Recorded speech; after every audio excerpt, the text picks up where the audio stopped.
She was not even an in-law of the Schultz family.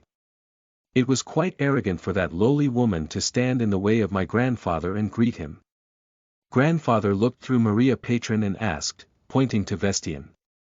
You know my son-in-law, Vestian, right? Yes, I grew up with him ever since we were children. Long time no see, Sir Vestian. Yes, it's been a while. Vestian greeted Maria face to face. It was a very natural and polite greeting to each other. Were my suspicions wrong? Indeed, it does not make sense for a mistress to treat her cheating partner's wife's family with such confidence. Point 4 I thought his face was a bit pale, but now it's okay. I felt drained but relieved at the same time. I knew Anginas were backstabbing us, but at least Shannonette's marriage wasn't betrayed yet. Are you perhaps Mrs. Shannonette? I've always been curious of you because the Schultz estate praised you a lot. Maria Patron spoke to Shannonette in a friendly mannerly. You're as beautiful as what the rumors have said. I see. Thank you for the compliment.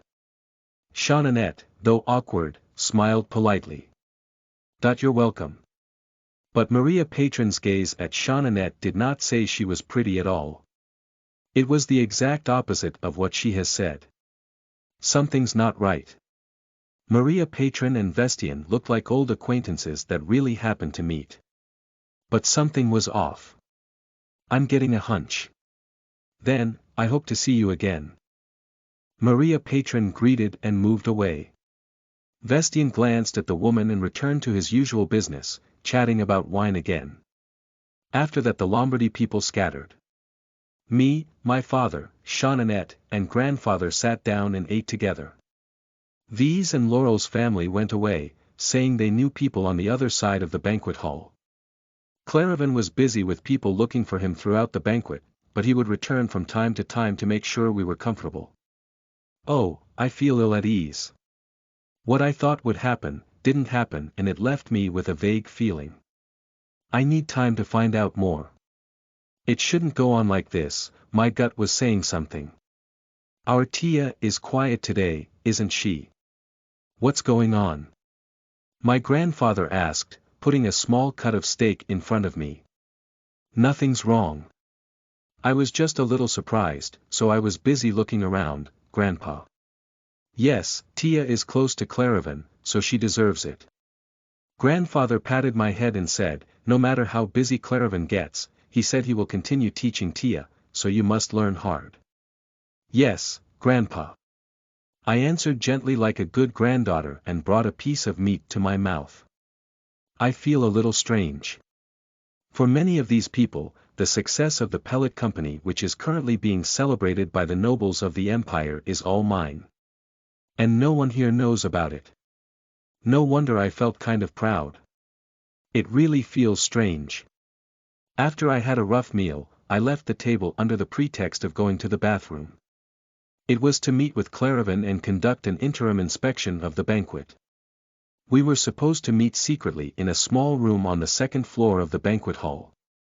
The problem is, I don't even know where the stairs to the second floor are.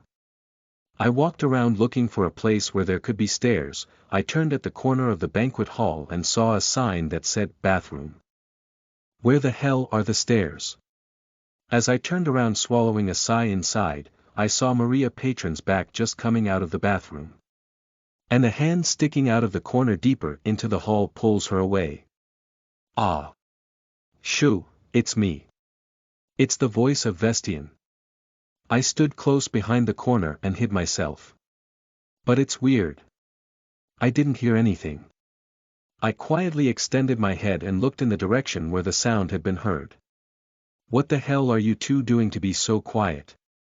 You crazy double-crosser. Vestian and Maria Patron were kissing. 7 hiding in a shady corner, there seems to be only the two of them in the world. But it just looks disgusting to me. I wanted to bring people over here and make them a spectacle. I listened to the conversation between the two of them to which I had such a hard time. Baby, it was worth seeing you a little while ago, wasn't it? Are you so surprised that I'm kind to her? 3 Maria Patron asked Vestian with a smile. Of course I was surprised, weren't you? How did you get here? How did you get in? What, am I not supposed to be here? The woman's voice became sulky. Well, it's not that. It's a place where you can't come without an invitation. Yes, I came because an invitation was sent at home. It was the invitation I sent to summon Maria Patron. Weren't you the one who sent it? An invitation was sent at home. After a moment of panic, Vestian quickly turned around. Did I send it? But you can't come to me like that when my wife is present. And you even said hello to Lolac Lombardy. Because I've never seen her in person. Maria Patron said. I was wondering because so many people said she was pretty. But she's not. How the hell have you been living with a woman like that? 3. Is she for real? 1. How dare you compare Jeanette to yourself? 1. But the words of Vestian that followed were more spectacular. She's unattractive. Maria, you are the most beautiful to me. You always were. 19. What a good scoop. But it's dangerous to step up like this.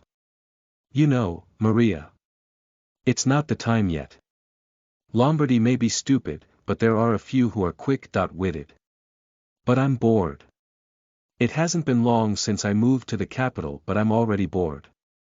I feel lonely and alone, baby. You only come every few days to sleep. So he already built a house for her. Hang in there. I'm sorry to have kept you waiting so long, Maria. But I'd really like to divorce her right now, but it's not the time yet. You know we have a lot more to prepare. 5. You want a divorce right now? I was dumbfounded and laughed.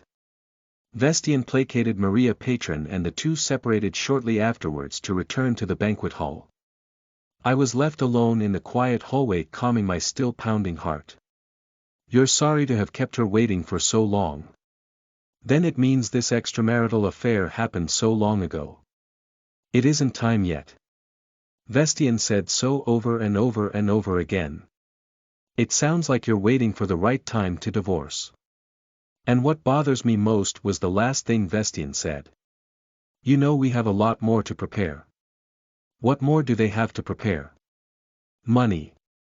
Grounds for divorce. Whatever it was, one thing was certain.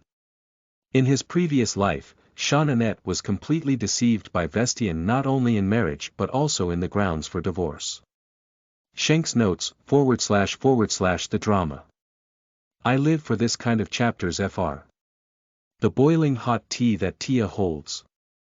I hope she spill it on Vestian's cheater ass smh. Chapter 86. You are listening at novelfull.audio. I mumbled and crushing the crumbs of cookies with my fingertips. Men are, too, cough. Perez, who heard me talking to myself, coughed beside me. I met Perez after a long time and came to the palace to play my role. But it wasn't in Poirac Palace that I met Perez. It was the garden of the Central Palace, which was open to all visitors.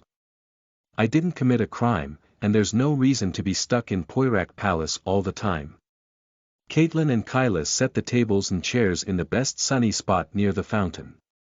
This time again, the cake I bought from Caramel Avenue was put on a pretty plate. White milk was placed instead because I don't like the drink that much. Perez or the tea, both are growing. But now I didn't feel like eating cake. I stared for another piece of bread and flicked it far away with my fingertips. Tia. Perez called me with a slightly bewildered look on his face, but I didn't answer. Seriously, Vestian is trying to create distrust of men. The wind with that smiling face. Well. Perez looked at me in low pressure for a moment and suddenly looked around. Then he got out of his seat, walked a little far away to a flower bed, and picked up many flowers. It was a flower with soft, small white petals blooming like a round bouquet. And hold it still in my hand. To be honest, I couldn't stay anymore. He's so kind-hearted. Perez, who looks closely into my eyes, is literally a crazy beauty that relieves anger. I sighed softly and smelled the flowers with a half surrendering. The sweet but long-lasting scent of flowers on the tip of my nose seems to calm my swollen stomach a little. Thank you, Perez. Are you feeling better now? I feel a little sorry. I feel like I shouldn't have taken it out on Perez. I explained with embarrassment. I didn't get mad at you from the beginning. I know. Then why did you give me the flowers? If sweet things don't work out, I wonder if flowers that look good will make you feel better. Ah. Tia loves flowers. Well, that's true. It was a little strange because Perez seemed to read my mind. Especially when those red eyes look at me without any movement, I think they'll reveal all the secrets. It's going to make me feel weird again. I sipped the milk, sneaking away from his gaze. Then I looked with my side eyes. Perez was shaking off the grass on his clothes while picking flowers, and Caitlin, standing next to him, was helping. Some say that 16 years old is going through a period of upheaval and look ugly. Far from that, Perez was getting more and more handsome. Even now, it feels like he's just rubbing his clothes, but his nose and sleek jawline like sculpted ones keep catching people's eyes without realizing it. Looking at it, I said half impulsively. Perez, you shouldn't cheat later. Stopped. Perez and Caitlin stopped moving. The same with Kailas, who was organizing the cake bowl he had eaten. 3 people looked at me without saying a word. Why? What? Kailas was the first to respond. He bites his lower lip, swallows his smile with emoticon-like eyes, and hides his face. Caitlin opened her eyes round and blinked a few times, looking surprised, and took turns looking at me and Perez. 1 And Perez. Are you okay? I tapped the back of his hand and asked. Then his icy face caught fire in an instant. It was really about to blow. The white skin heated up from the bottom of the neck to the end of the ear. Oh, yeah. Perez nodded slowly. What's wrong with everyone's reaction? Did I say something I shouldn't say? Your face. It's really red. What if you catch a cold? Is it a little cold to sit outside? Oh, no. It's okay. Perez replied, covering his face with his hands. His hands are so big that his face goes in. I'm surprised. Don't cheat. What about it? But now Perez is at that age, isn't he? That age? Age to be interested in women. It's time to hit puberty. Perez slowly lowered his hand that had covered his face and asked me. So what? So if you ever get into a relationship, you should never cheat. That's what you meant. Perez murmured in a low voice. Whoa. Sigh. Kailas and Caitlin sigh at the same time. 8 What's wrong with everyone? I asked, but Caitlin and Kailas avoided my eyes. Perez, who seemed to have regained his composure, asked me instead. Is that why you were in a bad mood today? Yes, I have some matter to do. Man. Because Vestian is a man. I nodded. But Perez asks again. A man. Oh, I told you so. I nodded again. But Perez's atmosphere was strange. 3 I think it's cold and burning. The breezy wind stopped and the air became heavy. Tia. Ha. Your boyfriend. Did you have? What is he talking about? What did I have? A man. No, not yet. I'm only 11 years old. Then what did you mean a while ago? Oh, not me. Someone I know. I didn't want to talk about the family to someone outside Lombardy, so I roughly talked about it. Oh. Perez washed his face with one hand and gulped down the milk. I looked at Perez and said. You shouldn't hurt a woman's heart. All right, Perez. Perez eventually emptied a glass of milk and wiped his mouth with the back of his hand. And he replied in a slightly sour voice. I don't think you have to worry about that. I know. That you're not such a bad person. Of course, of course. He's no match for Vestian. I explained quickly before Perez misunderstood. But. I'm advising you as a friend just in case. You've been growing up a lot lately. When I think of the first time I met him, Perez changed so much that I couldn't think of him as the same person. Now, he has a certain appearance of a prince. It wasn't just about height or appearance. At the Pellet banquet. I hear a lot about you. Being young was comfortable. Unlike Lombardy adults, who are persistent in their eyes wherever they go, I was still relatively free. So I could hear the conversation at the banquet. Astana and Perez were frequent topics for the aristocrats. Most of them picked you up because Astana hasn't been officially named crown prince yet. Me. Perez looked a little surprised. Well. Perez didn't realize he was a prince so far. Like the last incident, your academic achievements seem to be leaking out quite a lot. I don't know if it leaked out or someone was spreading it on purpose. Other than my grandfather, who was supporting Perez, there were a few who could benefit from such rumors. For example, the emperor, who is weighing Astana and Perez and getting a lot out of Anginas. And there's nothing we can do from the beginning. Anyway, besides Astana, you are the only surviving prince who has grown up. The emperor didn't have a concubine, but his lover has been steady. There couldn't have been only Astana and Perez. But Perez is the only one who survived. The empress was as thorough and heartless as she was. She would do anything to make his son the next emperor. For such an empress, Perez is an unbearable thorn. She put more pressure on you to go to the academy. The empress called me not too long ago. And she told me to go to the academy. Perez's voice speaking is unusually low. Did that happen? Sneakily, I read Caitlin and Kailas's minds. I'm sure there was more to it than that, seeing their faces visibly stiffened. Perez said no more. He didn't seem to want to mention it again. If so, there's nothing we can do. I nodded with a sigh and said to Perez. Maybe that will happen more often in the future. Until you get out of the palace and head for the academy. But I don't want to go to the academy. Yeah, that's your choice, by far. No matter how Empress is, she can't force you to enter the academy. The law was designed to prevent those who were pushed out of the family's succession structure from being forcibly handed over to the academy as if they were accepted. Academy admissions must be made by itself. Otherwise, the Empress would have thrown Perez into the academy a long time ago. So she's trying to convince you. Then it doesn't matter. Perez answered silently. If she doesn't force me, I won't be admitted to the academy. It was a tough stance, unlike him. The conversation was cut off for a while.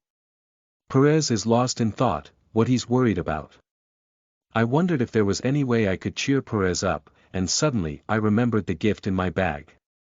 I was brought it to give to Perez. I took out a black palm-sized box, put it in front of him, and sipped the milk nonchalantly. What is this? Plus Perez asked bewilderedly. I didn't answer. I picked it up on the way. Chapter 87. You are listening at novelfull.audio. Did you pick it up on your way? Open it up and take a look. Perez looked at me again and opened the box with a careful touch. As soon as a little sunlight hit, hundreds of thousands of glittering jewels appeared. Is this a diamond? It is a diamond brooch specially made for Perez. He didn't even touch a diamond he'd never seen before, he just looked at it. How? Do you like it? Glamorous. It's an ambiguous sentiment. To be honest, with a little bit of sadness, I deliberately put my utmost effort into it. I custom-made it for you. I like it, too. Without thinking for half a second, he answered right away. I think he's a bit quick to change his posture. Don't just watch it. Try to see if it suits you. I was going to pretend to be cool. I couldn't win the impatience and said. After a moment of hesitation, Perez pulled out the brooch and put it on his chest. The jewel, polished with the most colorful method of cutting by Crowley, was so beautiful that I couldn't stop looking at it despite its being so shiny that hurt my eyes. Wow! In the background, Kailas let out a small exclamation. I couldn't agree more with that feeling. The brooch was made only for Perez. The same was true of high purity in large diamonds, but this was even more so in harmony with the hump stone, which was crafted in the same way. I knew it would look good on you. I was proud that Perez's beauty seemed to come to life even more. Kailas and Caitlin nodded vigorously as if they agreed with me. Thank you. Perez curiously, unable to take his eyes off the diamond. But it must have been very expensive. Well, a little. A little bit, no. If you were going to pay for this brooch, it would have cost you hundreds of gold. It's all the more so because it's a diamond that we can't sell these days. After all, the ransom has jumped several times. I shrugged and asked Perez. You dress up here and there. You'll look good anywhere. Perez nodded, fiddling with the brooch on his chest. But he soon put the brooch back in the box. I'll do it on a special day. Well, it's up to the person who got the gift. Perez seemed to be in a very good mood now, seeing a smile subtly around his mouth. Neither did I. It's funny how presenting Perez made me realize I was the owner of a diamond mine. We're about to get back. I was going to say let's go back to Poirak Palace because I thought there was a cold wind. There's a guest. The familiar and resonant voice of Emperor Jovans was heard. The Emperor was not alone. Behind the Emperor, who entered the garden with him behind his back, was the Empress and Astana. Perhaps the Empress, who invited Astana to spend time with the Emperor, would not hide her discomfort. And first of all, Astana, who was looking at me, made eye contact. Astana, now 15 years old, was completely in his adolescence. It was also closer to what I remembered as Astana the First Prince. I greet your Majesty the Emperor, the Empress, and the First Prince. I hurried up from my seat and greeted in good manners. Someone did, and it was you. Jovans took turns looking at Perez with curious eyes. And in the end, he talked to me in a friendly voice. It's been a long time, Florentia. Was it the last time Gallahan was awarded the Order of Metal for National Foundation? A smiley face saying that really looks like a friendly next door guy. In fact, it's hard to imagine that he's slicker than anyone else and calculates political gains and losses. Either it wasn't an attitude towards Perez or an act of weighing his own interests above his children. Anyway, Jovans is the emperor of this empire. I said with a white smile on purpose as if I was ashamed. You even remember that. It's an honor, Your Majesty. Jovans said, opening his eyes round and then smiling. You speak so beautifully. Thank you for your compliment. Your Majesty. Polite and cute. But at the same time, there is no reason to be afraid, and with great determination. Because I'm Lombardy. I smiled softly, not avoiding the Emperor's gaze. Then a shadow crossed the eyes of the Emperor. The Emperor, who had been looking at me for a while, turned his head slightly and looked at the Empress and said, There's no place like this for a cup of tea. Why don't we join them, Empress? That's what the Emperor says, and the Empress has something to say. So it be, Your Majesty. But at the same time, she didn't forget to stare at Perez as if she was going to kill him, plus additional tables and chairs were placed where Perez and I were. Such an awkward and uncomfortable place has been set up. Astana and Perez, who happened to sit face to face, did not even look at each other, and the Emperor drank tea alone in such an uncomfortable atmosphere. No matter what other people do, you just have to be comfortable with yourself. He was such a despicable Emperor. Then again, Astana and I met in eye contact. Why does he keep looking at me like that?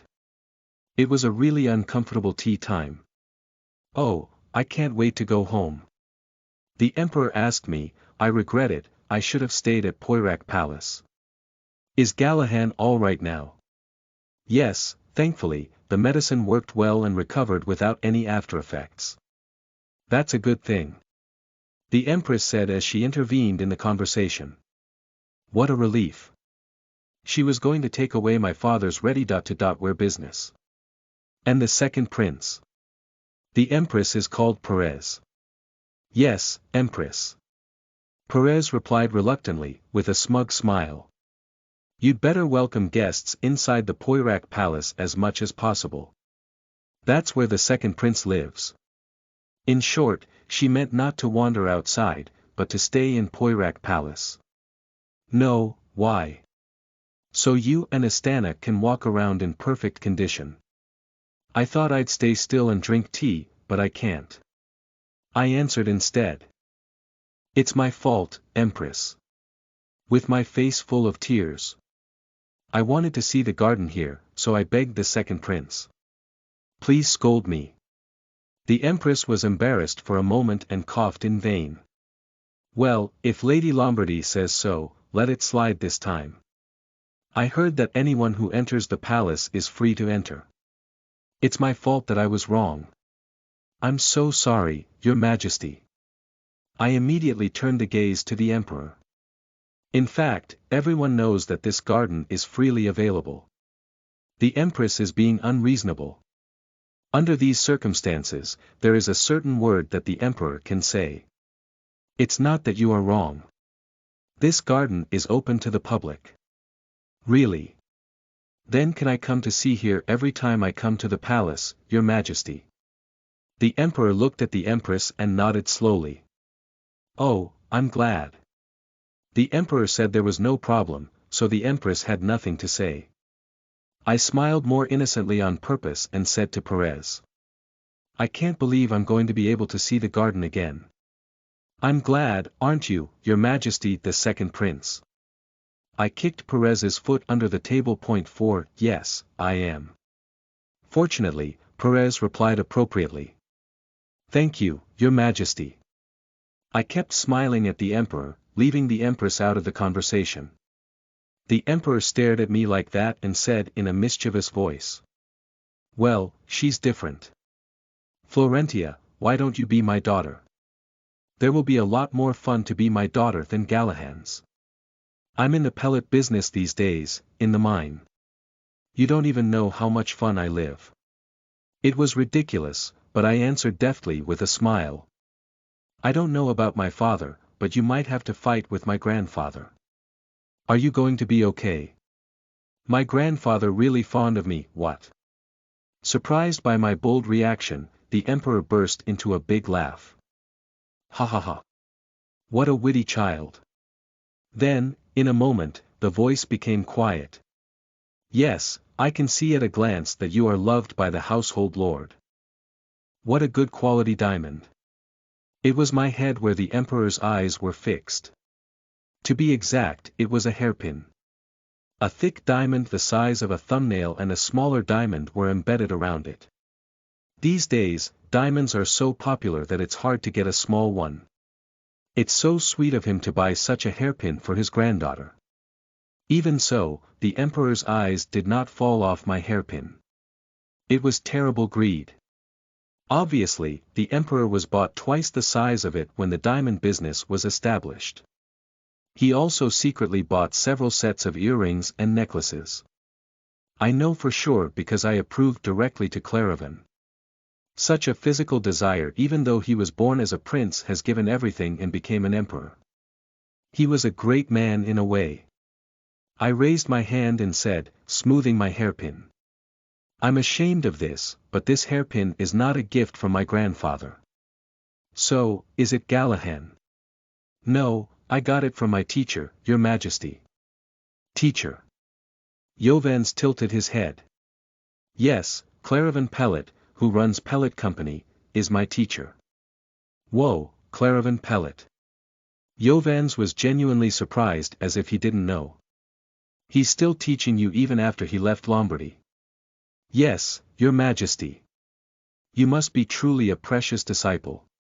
When I see he takes care of you even though he's so busy.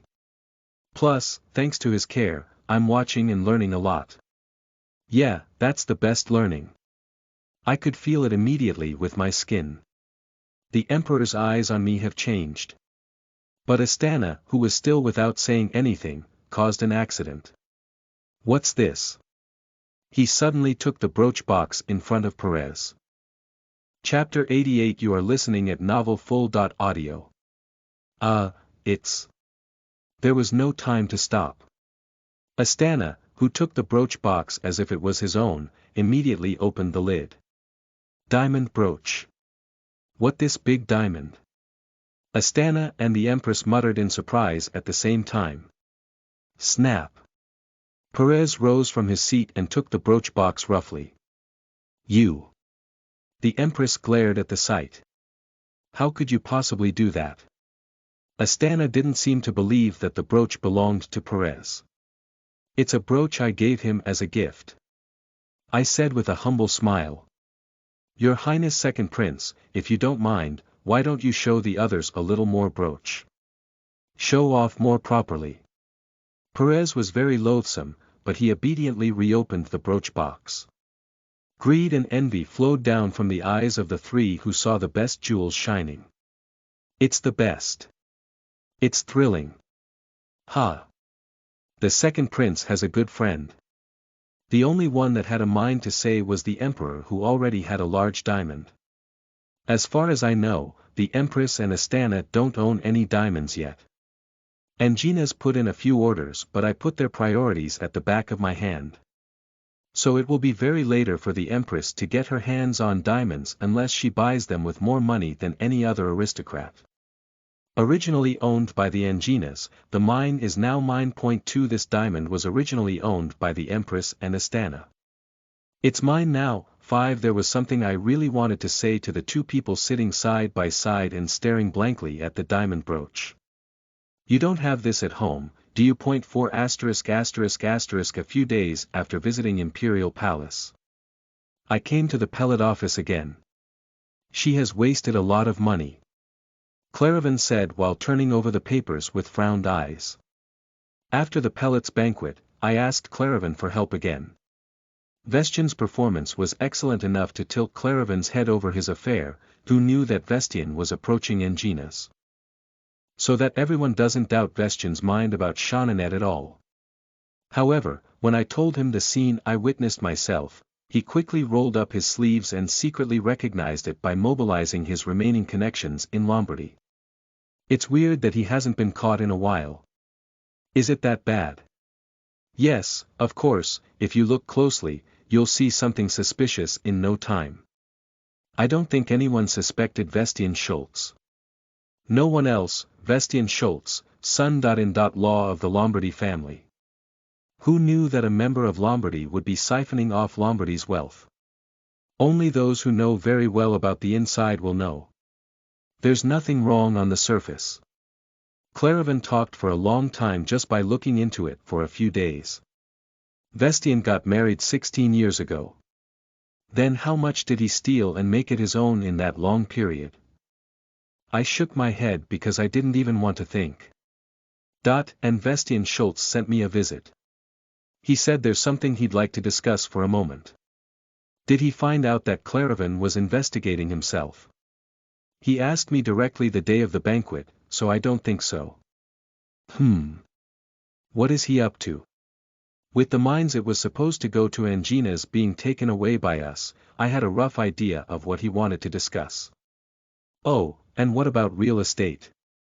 Did you acquire any real estate recently? I remembered that Vestian had made a living for him, so I asked Claravan to find out. There's a house that moved from Lombardy to Vestian Schultz about half a year ago. Strangely, he didn't leave the right documents, maybe it wasn't a normal move. But if that's the case, then the real estate manager in Lombardy did it. Who the hell?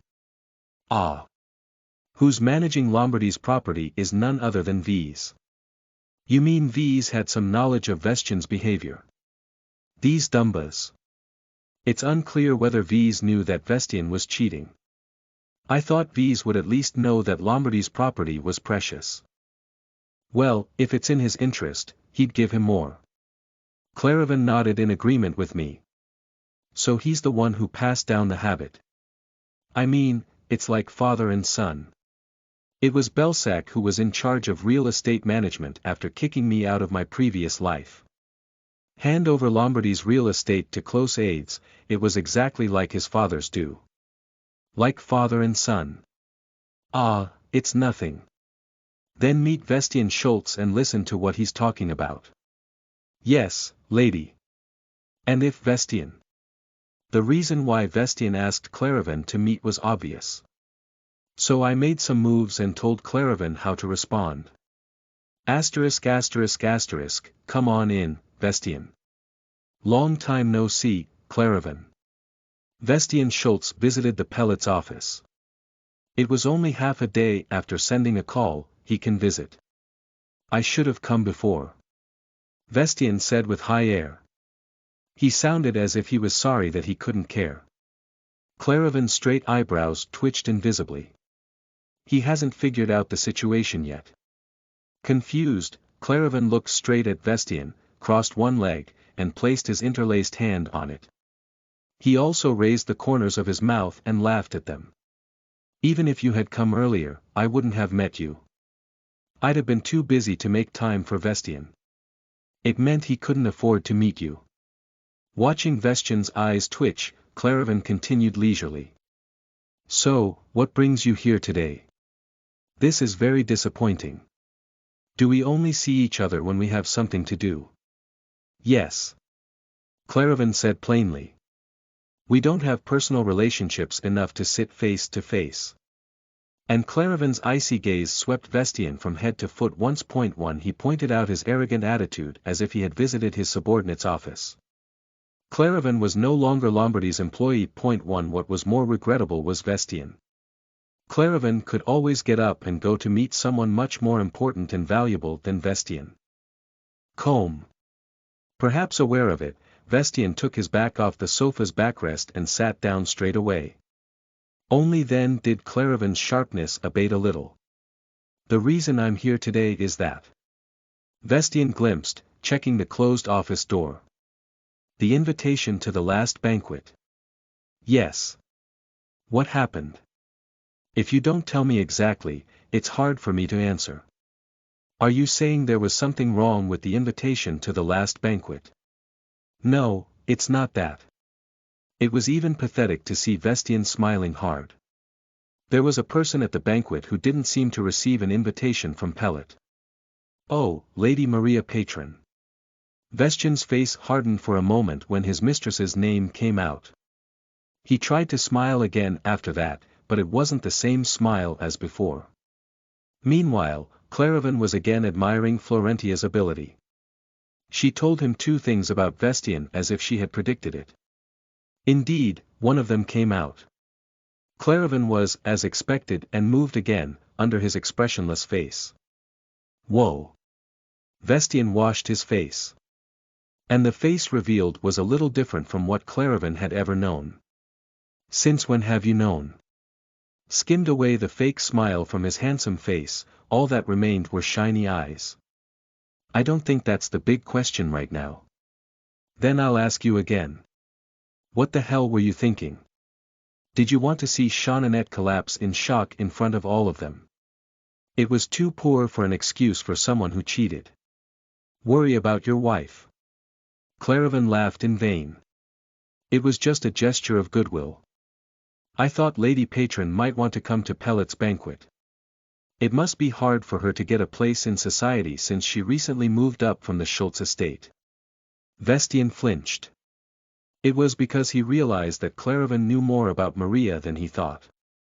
Now that she has been to my banquet, which is said to have been a feast of the century, it's much easier. It was true. Maria Patron had become close to the high-ranking family she had found on the spot and had succeeded in stepping into society to some extent. I thought she'd rather be thanked. At the words of Claravan, Vestian's head began to spin quickly. Claravan seemed to invite Maria to the occasion with real goodwill. There was no sign of condemning himself for having cheated on Jeanninette. Vestian asked carefully. So it was really a good invitation. The longer you work in Lombardy, the more you see, hear, and feel. Claravan replied with a nod. I've come to think of you better since I found out about Lady Maria Patron. I can't believe you're being positive. After catching his breath, Claravan uttered what he had prepared. It was refreshing, I guess. Vestian was about to burst into laughter. He sees that even Claravan despises Lombardy. In a way, he was like an ally of Vestian himself. He felt relieved and relaxed. Yeah, that's right. Lombardy's humans are not long-lasting. When he misunderstood that Claravan disliked Lombardy like himself, Vestian's words and actions were outspoken. 7 Is that why you came out on your own? Well. I guess so. Haha. You made a very wise choice. I'm jealous. Vestian smiled, leaning back to his head. And the last Lyra coal mine. You've been a very skilled man. Thank you for the compliment. Then I felt very light-hearted because I thought it would be easier to talk about too, say it comfortably. Claravan instigated him. Chapter 89 You are listening at NovelFull.audio. I'm slowly starting to gain independence from Lombardy, and I want you to help me. If it's independence, I'll divorce and going back to Schultz. I'm sick and tired of Lombardy. But it's not going to be easy to divorce Lombardy without justifiable reasons. The alimony will be substantial. Ah, that's fine because there's a way to think about it. I've had a lot of mental pain dealing with Lombardy, so I'll take the alimony. Anyway, don't worry. What do you mean? You are so shameless cheating. Claravan became displeased. It was disgusting that Vestian mistook Claravan as his ally. So what can I do to help you? No different, Lyra coal mine or diamond mine. Why don't you leave the mine to my family? 6 Exactly the second reason that Florentia predicted. Ah, as expected of Lady Florentia.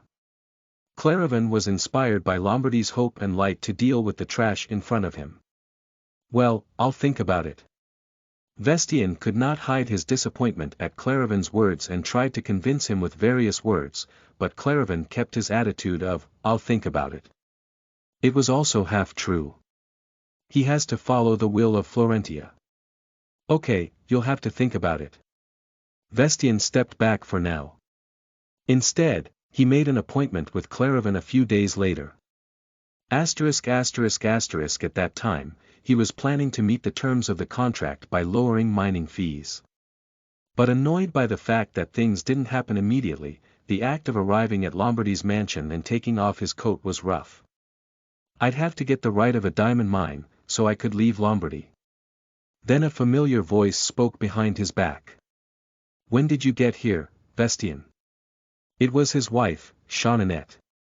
Vestian, who twisted his face and uttered a curse inside, turned back. Jeanninette. It was the face that only the friendly smile of Vestian Schultz that the world knew. But Jeanninette's expression wasn't so bright. Jeanninette's face, standing in front of Vestian with a package of documents in his hand, was full of shade. Let's have a word. At the cool words of Jeanninette, Vestian flicked his tongue inside.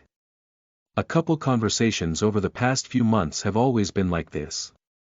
It began to happen as soon as Maria left the Schultz estate and moved nearby.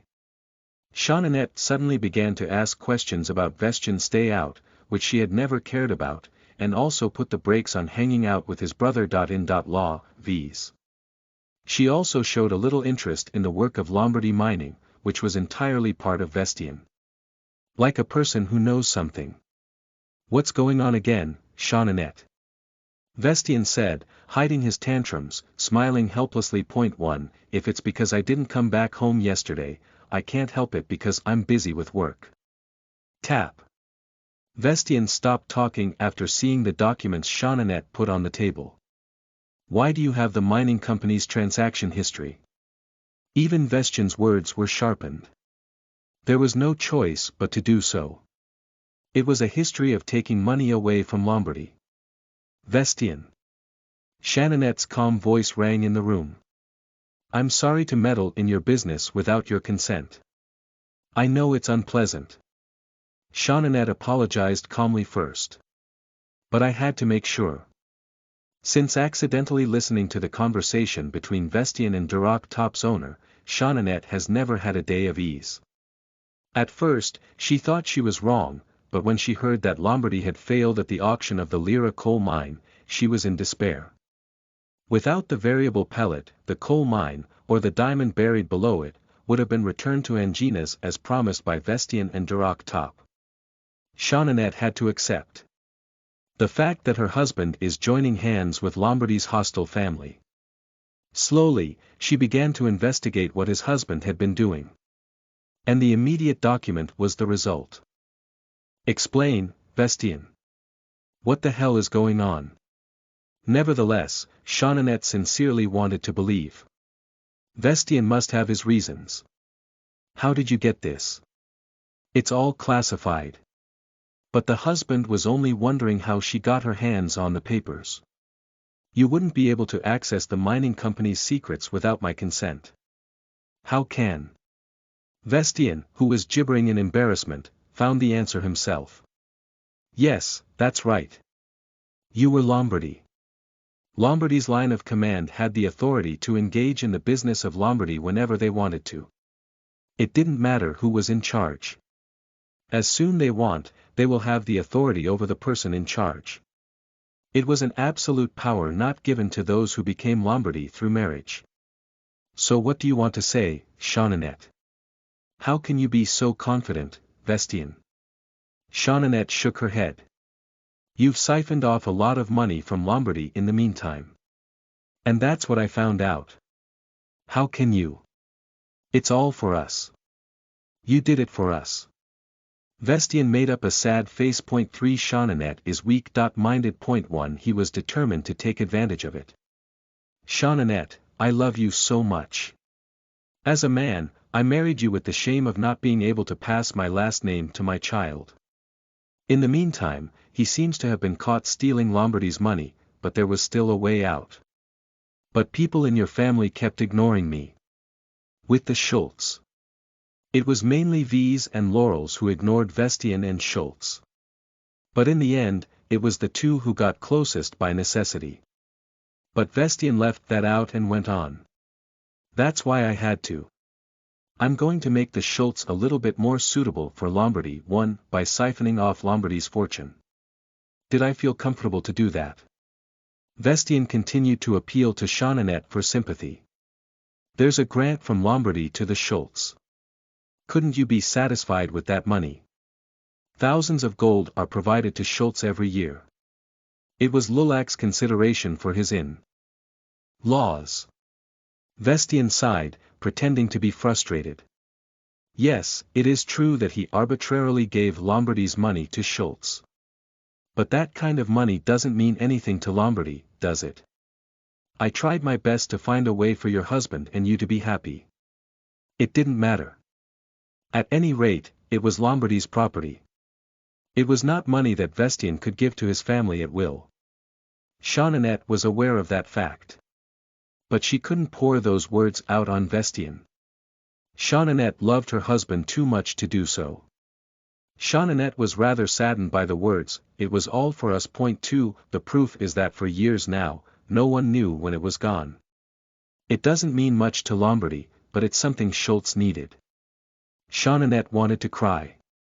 Although she accepted many things as inevitable fate since she was born as Lombardy. Even her beloved husband seemed to fall victim to her own birth. She felt guilty. 1 Eventually Shannonette shook her head and said, I'm not going to tell my father about this right now. He knew it. Vestian sang a delight to himself. 2 But no more.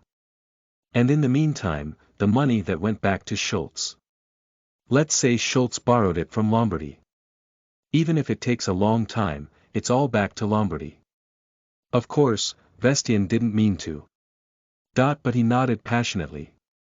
Shannonette left the bedroom looking so tired that he spoke to Vestian for the last time. The children want to see their father. I know you're busy at work. Show them a little more face for the twins, Vestian. Jeanninette went out and the room door was closed. Vestian, who was left alone, distorted his face. Pretty to the end. It was so disgusting to always pretend to be noble by himself. He got goosebumps because he didn't seem like a human being to keep a calm face no matter what. Then an object on the table caught Vestian's eye.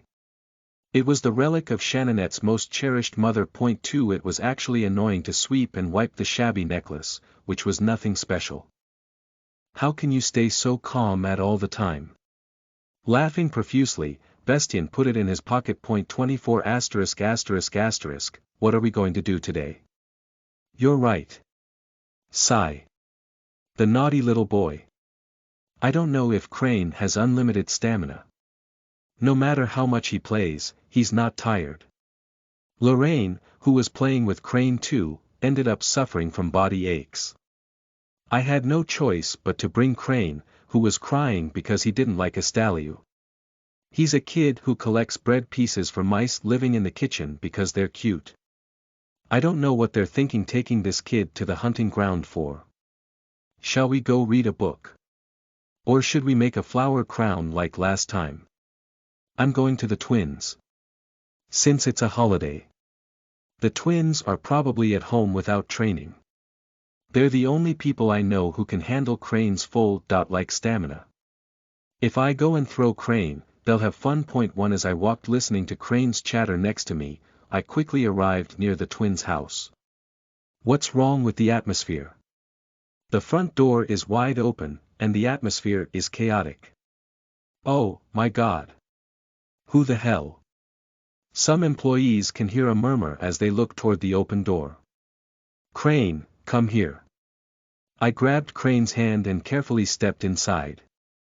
I'm sorry. I have sinned to die.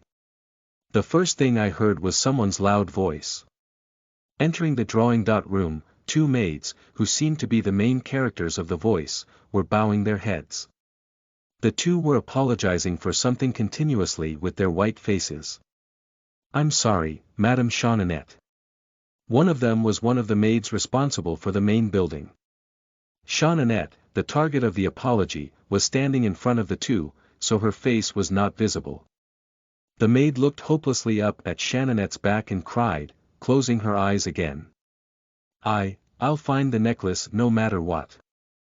Chapter 90 You are listening at novelfull.audio. Necklace. Did someone lose Jeanninette's necklace? The maid, who can't raise her head now, is a person who has worked in Lombardy's mansion for decades. She has a strong personality, so she won't be so contemplative about most things. We can look for the maids who cleaned the bedrooms this morning. There you go. Jeanninette, who was standing still with her back turned, said. It was as monotonous as if it were someone else's business. But even with that little voice, the maid stiffened. No, Madame Jeanninette. I'll do whatever it takes to get the criminal. Nellie. Jeanninette called the maid's name. I think I lost my necklace. Yes. Come to think of it, I went out a few days ago wore the necklace. I must have lost it outside then. Lie. Jeanninette values the necklace, which is her mother's keepsake. Anyone living in the mansion knew she does not wear it unless it was a really special day. The maid seemed unable to find anything to say. But. So don't make people suffer. It was not something that could be easily covered. Like the Lombardy family, high-ranking nobles take this kind of thing very strictly, in a place where there were precious objects strewn everywhere but ordinary people couldn't even see for their whole life. When an employee touches the owner's stuff, the employee's accommodation is completely overturned on that day.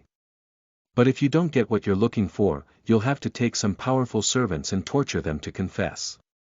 Perhaps the maid was aware in anticipation of such a future. Do you understand me?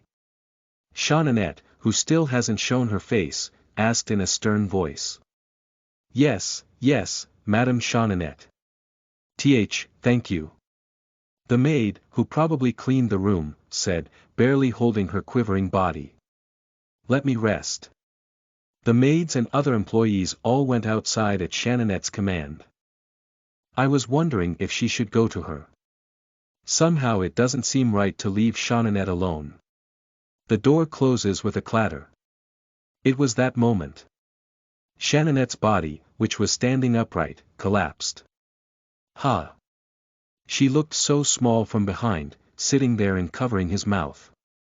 Ah! Crane looked at it and tried to approach her, but I shook my head and don't let him go. Mother. It was because Gil-Lou and Mayron, who were watching the situation in the room, approached Shannonette. After hesitating for a while, the twins carefully touched Shannonette's shoulder. Perhaps because of her sons, Shannonette tried to pick herself up, but it didn't seem easy. Ugh! Little Crane is already teary-eyed just by looking at Shannonette and the twins. Let's come over next time, I said in a small voice, pulling Crane's hand slightly. And turned around. Grandfather. My grandfather was looking at Shannonette with sad eyes. Looking at the back of Shannonette, who had collapsed for a while, the grandfather quietly turned around. He didn't say anything, but I thought it meant to follow him. I took Crane's hand and came out to the garden with my grandfather. Like a habit every day, following my grandfather who takes a walk on the same road. For Crane grandfather take a walk slower than usual. Crane walked quietly without saying, perhaps he was aware of grandfather's feelings. And finally, we reached the evergreen forest. It was a place where memories of grandfather and grandmother remained. Grandfather stopped and said, gently touching the biggest tree. Do you know why Shannonette is so sad when she lost a necklace? I heard it was my grandmother's keepsake.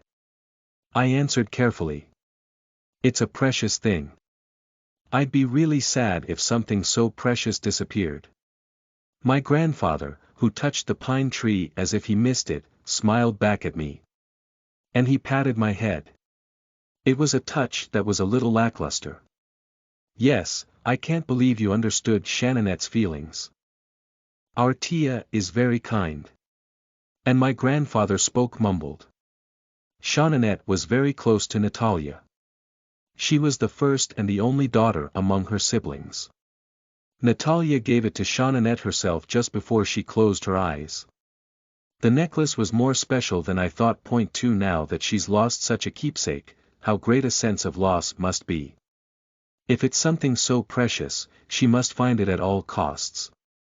Aunt Shannonette is a peace-loving person in Lombardy. What? It's just, I guess she's like that. I said with a small smile to my grandfather, who looked at me in surprise. It was a conclusion that I came to think about why Shannonette divorced in her previous life, losing so much. Shannonette did not want to break the peace of Lombardy because of her problems. She never dreamed that Vestian had another woman, and she carried everything for Lombardy and the twins. Shannonette. That was a foolishly good choice. I thought for a moment, and carefully patted my grandfather's sleeve and asked. Just in case, Grandpa. Do you have anything left by my grandmother? Things she can always carry, like necklaces. Well, there are a few rings left by Natalia. Then why don't you give it to Aunt Shannonette? It may not be as much as a necklace, but I think it can fill in a little empty space. Oh, that's a good way. Yes, I should. My grandfather's face, which had remained bitter, was wide open. Oh, my God. Smart girl. My grandfather even hugged me so tightly that his prickly beard stung my face. Crane looked at his grandfather laughing loudly for the first time and then sneaked up to get a pat on the head. Yeah. I'm going to go find Natalia's jewelry box. Patting Crane's round head, grandfather continued to laugh so cheerfully. **** Caramel Avenue, a dessert shop, has already marked its third day of work this week. Today was the day that Claravan met Vestian again, and I stopped by for something sweet.